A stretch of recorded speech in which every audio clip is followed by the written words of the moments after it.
ঝিঙের এই রান্নাটি যদি একবার দেখো গরমের মধ্যে কিন্তু ঝিঙের এই রান্নাটি বারবার করে খেতে ইচ্ছে হবে। তো নমস্কার, আমি অর্পিতা চলে এসেছি আবারও নতুন আরেকটি রান্নার সাথে। আজ করে দেখাবো ঝিঙে আলু দিয়ে সাধারণ একটি রান্না, যেটা সকলেই তোমরা কম বেশি করেই থাকো। আমি একটু অন্যভাবে দেখাচ্ছি, তা স্কিপ না করে সম্পূর্ণ দেখার অনুরোধ রইল। প্রথমেই দেখো আলুগুলো কিন্তু হালকা আমি সেদ্ধই করে নেব বলতে পারো, আর ঝিঙেগুলো হালকা ভাপিয়ে নেব। একটা বলক আসলেই ধরো নামিয়ে নেব। এতে কি হয়, রান্নার সময় ঝিঙে থেকে যে প্রচুর পরিমাণে জল উঠে যায়, সেই জলটা একটু কম উঠে ঝিঙেগুলো একটু ভাজতে সুবিধা হয়, তাই একটু ভাপিয়ে নিলে ভালো হয়। তো আজ করছি কিন্তু আমি এই ঝিঙে আলু দিয়ে মাছের ঝোল। আমরা গ্রামাঞ্চলে একটু অন্যভাবেই রান্নাটা করে থাকি, আমি করি যেভাবে সেটাই তোমাদের সাথে শেয়ার করছি।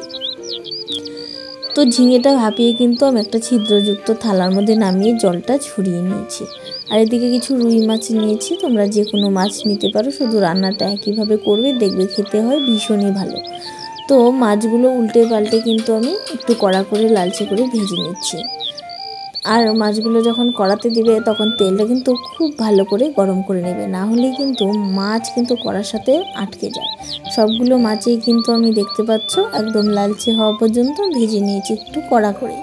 তারপর মাছ ভাজার যে ওই তেল ছিল, ওই তেলে কিন্তু রান্নাটি শেষ করব। আর কোনো রকম কিন্তু তেল এখানে দেবো না, কারণ আমি খুব বেশি তেল দিয়ে রান্না করি না।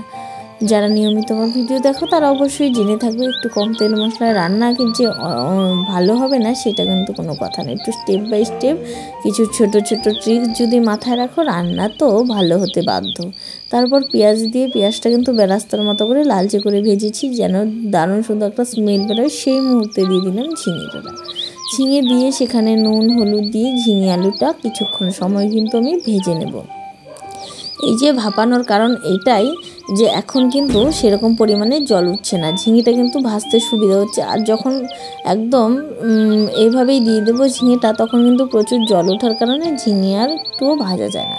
তারপর দেখতেই পাচ্ছ এখানে মশলা দিয়ে দিয়েছিলাম। মশলাতে বেটে নিয়েছি আমি ধনে, জিরে আর কাঁচা লঙ্কা, সাথে দু একটা পাকা লঙ্কাও দিয়েছি। হ্যাঁ, কালারটা এরকম হলে আমাদের বাড়ির বেশি পছন্দ করে আর কি, এত লাল হয়ে থাকলে এত ভালো লাগে না। তো তারপর মশলাটা কিছুক্ষণ সময় হালকা হাতে নাড়িয়ে চাড়িয়ে কিন্তু ভেজে নেব। দেখতেই পাচ্ছ অনেকক্ষণ ভেজে নেওয়ার ফলে কিন্তু মশলার যে কাঁচা গন্ধটা রয়েছে সেটা চলে যাবে। আর হ্যাঁ, যারা এখন আমার চ্যানেলটি সাবস্ক্রাইব করোনি তারা কিন্তু অবশ্যই প্লিজ চ্যানেলটা সাবস্ক্রাইব করে বেল নোটিফিকেশানটা অল করে আমার পাশে থেকো, তাহলে আমার নিত্য প্রয়োজনীয় সকল রান্নায় সবার আগে তোমার কাছে কিন্তু পৌঁছে যাবে। তারপর ঝোলটা দিয়ে দিলাম। হ্যাঁ, এখন তো প্রায় গরম পড়েই গেছে, তাই ঝোলটা একটু কিন্তু ঝোলঝোলেই থাকবে, এত গাঢ় হবে না।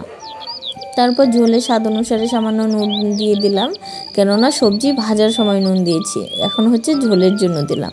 আর মাছগুলোও দিয়ে দিলাম। আমি সব সময় বলি মাছগুলো একটু আগে থেকে দেওয়ারই চেষ্টা করবে, তাহলে মাছের যে নিজস্ব স্বাদ রয়েছে সেটা কিন্তু ঝোলের মধ্যে মিশে তরকারিটার অনেকটাই পরিমাণে টেস্ট বেড়ে যায়।